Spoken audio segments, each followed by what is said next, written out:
하나님께서 우리에게 주신 말씀 같이 좀 볼 텐데요. 요나서 3장 3절부터 5절까지의 말씀, 3절의 말씀을 같이 좀 보겠습니다. 요나 3장 3절로 5절까지의 말씀입니다. 제가 한 절, 여러분들이 한 절, 마지막 절은 같이 읽도록 하겠습니다. 제가 먼저 읽겠습니다. 요나가 여호와의 말씀대로 일어나서 니느웨로 가니라. 니느웨는 사흘 동안 걸을 만큼 하나님 앞에 큰 성읍이더라.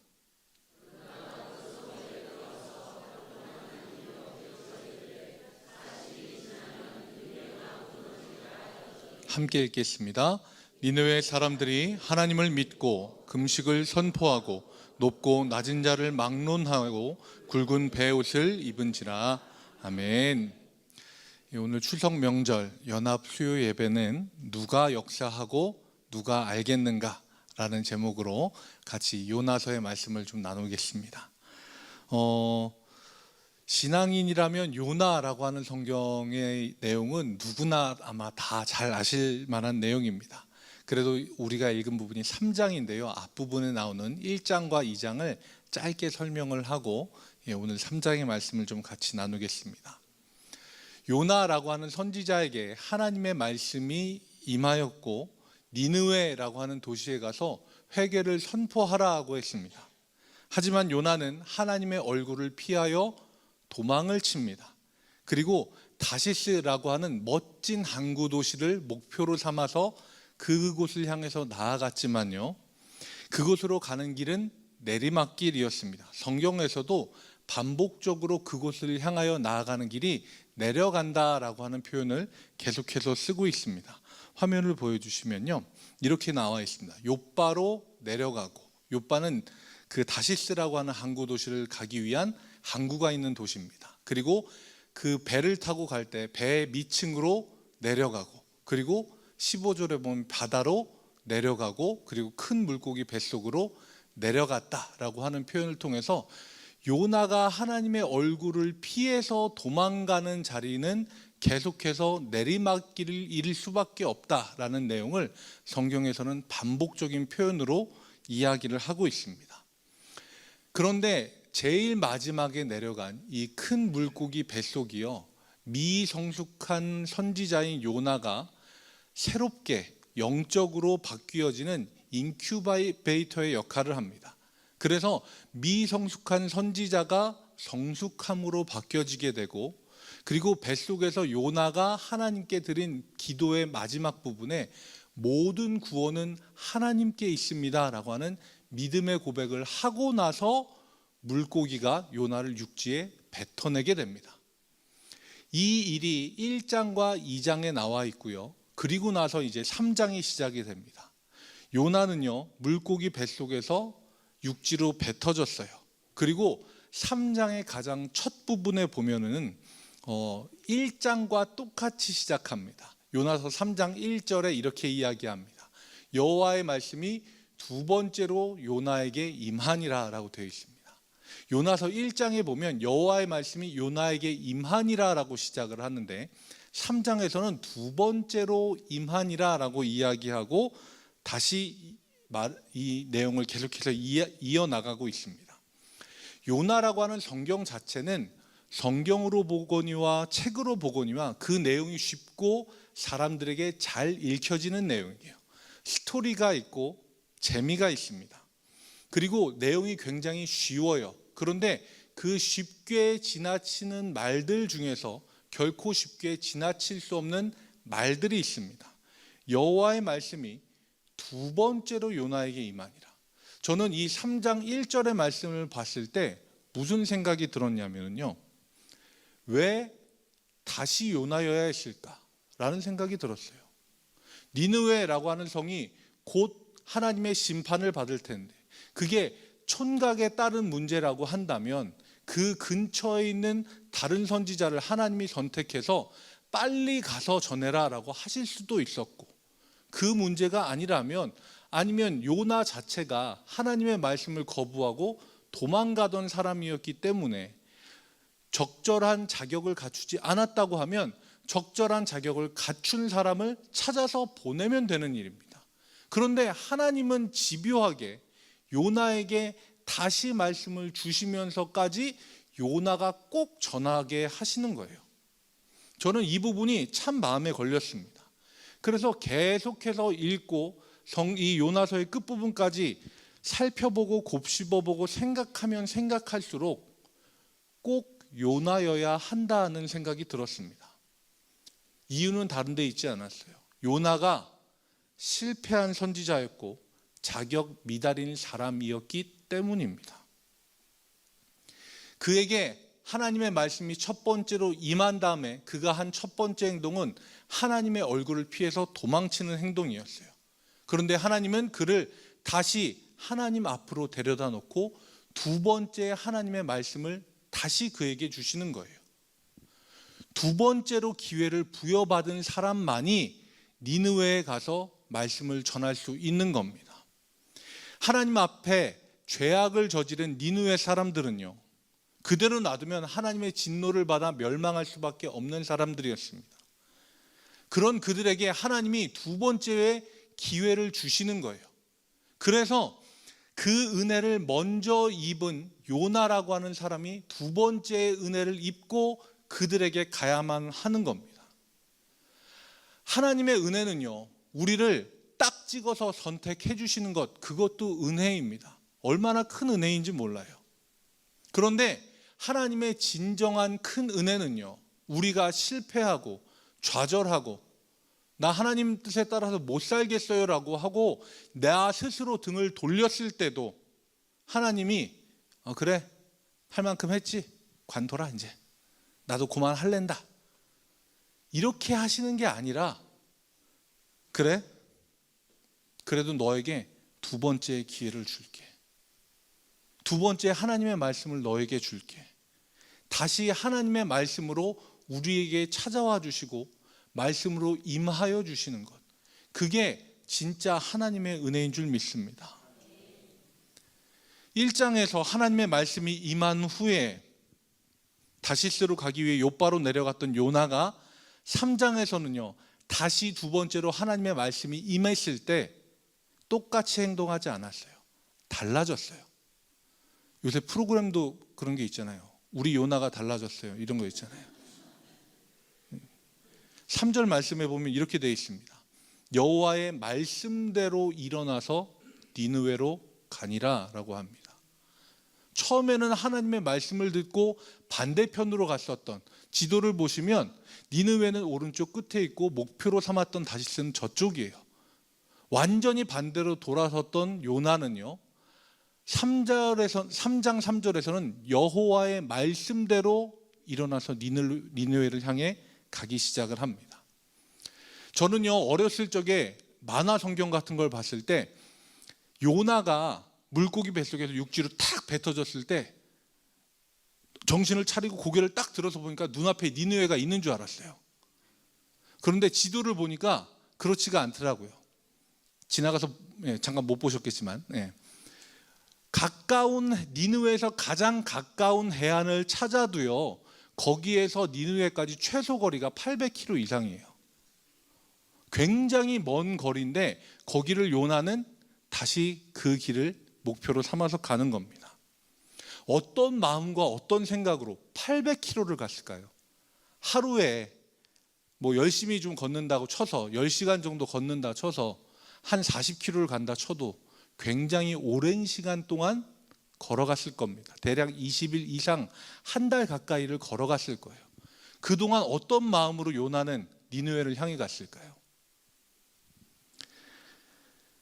하나님의 은혜로 간신히 살아난 은혜를 입은 요나가 나는 정말 하나님의 말씀과 복음 전파에 대한 열정을 가지고 두렵고 떨리는 마음으로 가서 니느웨에 가서 하나님의 말씀을 전해야지 하고 가면 참 좋을 텐데요.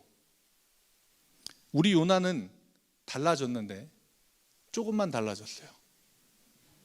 금방 되돌아갔어요. 제가 기독교 교육 전공이거든요. 이래봬도 전혀 교육과는 거리가 멀 것 같은데 기독교 교육 전공이에요. 근데 제가 별로 좋아하는 말은 아닙니다. 사람 고쳐 쓰는 거 아니다라는 말이 있어요. 제가 이 말을 인정하고 받아들이면 교육의 필요성이 없기 때문에 좋아하지 않지만 요나는요, 그 800km나 되는 먼 길을 가면서요, 어떤 마음이 들었냐면 하나님의 마음과 복음에 대한 열정이 아니라 처음 말씀을 들었던 때처럼 가기 싫은 마음이 속에서 뭐 스멀스멀 다시 올라오기 시작합니다. 내가 여길 왜 가지? 제가 1교회에서 요나서 가지고 말씀을 나눴지만 이 니느웨라고 하는 성은요, 그 당시 이스라엘을 압제하던 아수르라고 하는 나라의 수도예요. 그러면 이해되기 쉽게 얘기하자면 예전에 일제시대 때 우리나라의 지배국이었던 일본의 수도에 가서 복음을 전해서 그 사람들을 하나님의 구원을 받게 하라는 얘기랑 똑같은 거예요. 그러면 어떻게 생각을 할 수 있냐면 내가 가서 복음을 전하고 그 사람들이 구원을 받지 않게 된다면, 내가 그 일을 안 한다고 하면 그 사람들은 하나님께 징벌을 받고 멸망하는 거예요. 애국인데? 이 생각이 드는 거죠. 요나도 그런 생각이 분명히 있었어요. 개인적으로 어떤 마음을 가지고 있었는지 모르겠지만 상황적으로 보면 요나는 적극적으로 니느웨에 가기 싫어했어요. 그런데요, 요나는요, 처음엔 도망쳤지만 두 번째는 도망치진 않아요. 왜? 해보니까 알잖아요. 가봐야 참 예배 시간에 표현할 수 없는 손바닥 아니라서 그렇습니다. 요나가요, 니느웨까지 800km를 꾸역꾸역 가요. 너무너무 가기 싫은데 가요. 그리고 도착은 했어요. 어떻게? 그리고 나서 말씀을 전해야 되는데 이것도 너무 하기 싫은 거예요. 하기 싫어도 너무 하기 싫은 거예요. 그래서 진짜 대충 해요. 성경에는 대충 했다는 표현이 없어요. 그런데 잘 보세요. 3절과 4절 말씀을 볼 텐데요. 보여주시겠어요? 네. 보면은요, 니느웨는 크기를 이야기할 때 규모가 어느 정도 된다 이야기할 때 이렇게 표현한 게 아니고 뭐라고 표현했냐면 사흘 동안 걸을 만큼 큰 성읍이라고 이야기했어요. 자, 그리고 나서 보면 요나는 그 성읍에 들어가서 전한 기간이 있어요. 얼마예요? 하루. 굉장히 정성스럽게 했을까요? 사흘 동안 걸어서 다닐 만큼 큰 성읍에 하루 동안 다니며 외쳐서 외친 말씀이 있어요. 굉장히 간단해요. 40일이 지나면 니느웨가 무너지리라. 내 단락이에요. 간단해요. 자, 사흘 동안 갈 거리를 하루만 했으면요, 우리는 두 가지 경우 중에 하나예요. 걷는 속도의 3배로 뛰면서 했거나 아니면 3분의 1만큼만 가고 만 거예요. 자, 그럼 첫 번째 경우를 볼게요. 걷는 속도의 3배로 뛰면서 하면은요, 이렇게 되는 거예요. 40일이 지나면 니느웨가 무너지리라. 이렇게 가는 거예요. 그러면 이쪽에 있는 사람은 40일만 듣고요, 끝에 있는 사람은 무너지는 것만 들어요. 이게 제대로 전달이 안 돼요. 자, 두 번째 경우를 볼게요. 3일 동안 다니면서 말씀을 전해야 되는 곳에 하루만 말씀을 전했어요. 그러면 나머지 3분의 2는요 못 들었다는 얘기예요. 이리 보고 저리 봐도요, 요나는요 진짜 성의 없게 했어요. 정말 성의 없게 했어요. 게다가 말씀을 전한 내용이 있잖아요. 40일이 지나면 니느웨가 무너지리라. 여기 앞이 있어요, 뒤가 있어요, 위가 있어요, 밑에 있어요. 아무것도 없어요. 심지어 주체가 누군지도 몰라요. 제가 조금 줄여봤어요. 그래서 줄여서 나름의 성의를 가지고 줄인 얘기는 이 정도예요. 너희의 죄악이 하나님 앞에 상달되었으니 회개하고 돌이키지 않으면 40일 뒤에 하나님이 이 성을 멸망시킬 것이다. 그러니 하나님 앞에 회개하고 돌아서라. 이게 그나마 성의 있게 최대한 줄인 거예요. 근데 여기서 더 줄였어요. 40일이 지나면 니느웨가 멸망하리라. 니느웨까지 가는 동안 요나의 마음이 비뚤어질 대로 비뚤어졌다는 걸 너무나도 잘 보여주는 성경 구절이에요. 그리고 뒤에 4장에서도 나오지만 이 니느웨라고 하는 성에 12만 명이나 살았는데 요나는요, 그 중에 단 한 사람의 생명도 조금도 관심이 없었어요. 조금도 관심이 없었어요. 하나님의 말씀이 두 번째로 임하고 두 번째 기회를 얻고도 요나는 선지자로서, 하나님의 말씀의 대언자로서 그 역할을 전혀 수행하지 못해요. 정성도 없었고 마음도 없었고 그저 어쩔 수 없이 도망치면 또 물고기 뱃속까지 내려갈 게 싫어서 꾸역꾸역 3일 걸을 거 하루만 다니면서, 목소리를 어떤 볼륨으로 했을지 우리는 모르잖아요. 40일이 지나면 니네가 이렇게 했을지도 모르잖아요. 그냥 그렇게 하는 거예요. 그런데요, 하나님의 역사는요, 사람을 통해서 시작되기는 하는데 그 사람 때문에 좌지우지되는 건 아니에요. 5절 말씀을 볼게요. 니느웨 사람들이 하나님을 믿고 금식을 선포하고 높고 낮은 자를 막론하고 굵은 배 옷을 입은지라. 이 일을 어떻게 설명할 수 있을까요? 요나가 한 이야기 중에 하나님의 히읗자 하나도 안 나왔어요.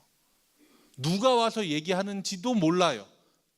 그런데 니느웨 사람들이 갑자기 하나님을 믿고 금식을 선포하고 자기네 옷을 바꿔 입고 회개하기 시작을 하는 거예요. 이것은요, 하나님의 역사라고 하는 말 외에 다른 말로는 설명이 되지 않습니다. 종교개혁자 마르틴 루터는 이렇게 이야기합니다. 하나님의 말씀을 선포하는 것은 사람이 준비하고 시행하는 것 같지만 사람의 입을 떠나는 순간 자체의 생명력을 가지고 역사합니다. 말씀이 어디에서 누구에게 어떤 방식으로 역사할지는 하나님만 아십니다.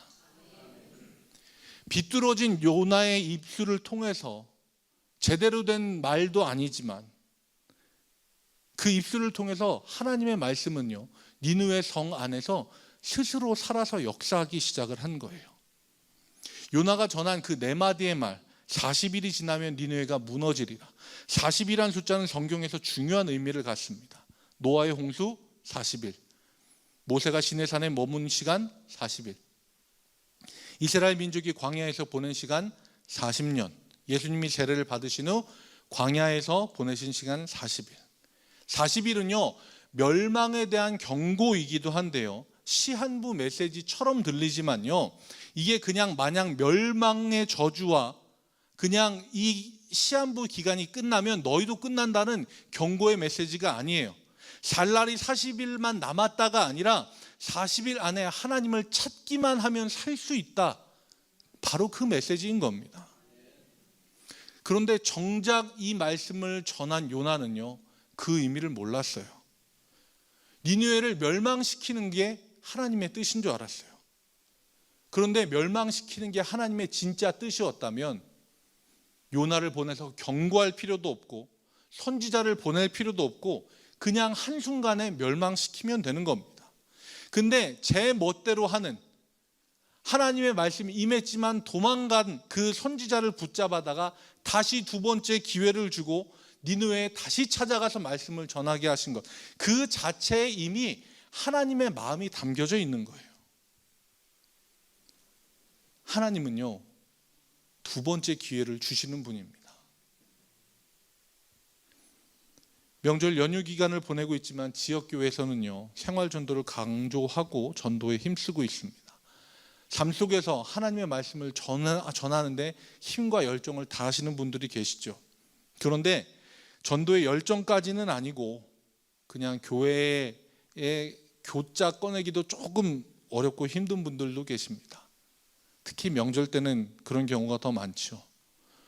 좋은 분위기에 교회 이야기 꺼냈다가 괜히 좋은 가족들 분위기에 좀 어려운 일이 생길 것 같기도 하고, 좋은 말로 이야기를 꺼냈다가 돌려서 또 거절을 당하면 괜히 민망할 것 같은 그런 생각이 들기도 합니다. 오늘 요나의 말씀을 보면서요, 그런 분들에게 두 번째 하나님의 말씀이 임하는 역사가 있기를 소망합니다.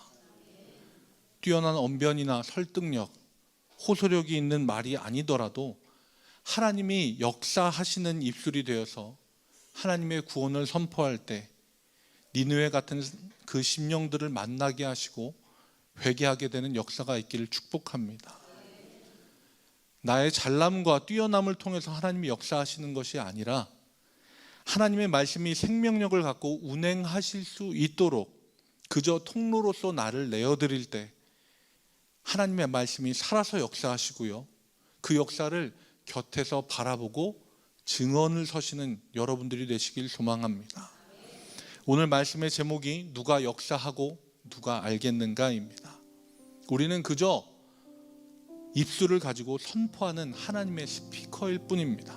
역사는 하나님이 하시고 그 말씀을 듣고 변화가 일어나는 일도 오직 하나님만 아십니다.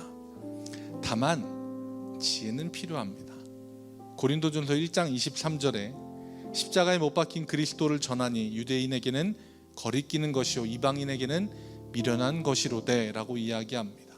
듣는 이들에게 거리끼게 하거나 미련하게 보이는 말과 행동이 될 수도 있지만 그것을 우리는 뱀처럼 지혜롭게 모습을 잘 바꾸어서 하나님의 말씀을 전하고 하나님의 역사가 그 가운데 임할 수 있도록 우리 자신을 내어드리고 이왕 전하는 하나님의 말씀, 요나처럼 하나님 내가 대충 전해도 하나님이 알아서 역사하시겠죠 하는 게 아니라 우리가 가질 수 있는 가장 지혜로운 방법으로 우리 주변에 있는 우리의 사랑하는 가까운 사람들에게 지혜 있게 전하고 권면하고 함께 하나님의 살아계신 역사를 나눌 수 있는 그런 명절과 그런 여러분들이 되시길 주님의 이름으로 축복합니다.